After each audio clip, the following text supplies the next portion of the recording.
আসসালামু আলাইকুম। আপনাদের সাথে এখন শেয়ার করছি কি জানেন, নতুন আলু দিয়ে ডাল রান্না, তাও ছোট ছোট আলু দিয়ে। এই ডালটা রান্না করা এতটা সহজ, পুরো রেসিপি শেয়ার করব।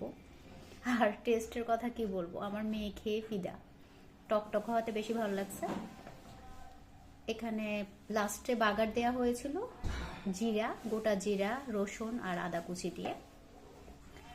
আর উপকরণ একদমই কম লাগে, আর টেস্ট হয় অনেক বেশি রান্না করতে জানলে।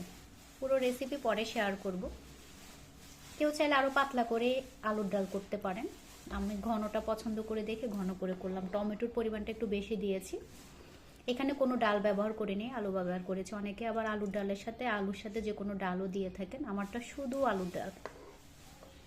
পুরো রেসিপি পরে শেয়ার করবো ইনশাল্লাহ। সবাই ভালো থাকবেন। আসসালামু আলাইকুম, আল্লাহ হাফেজ।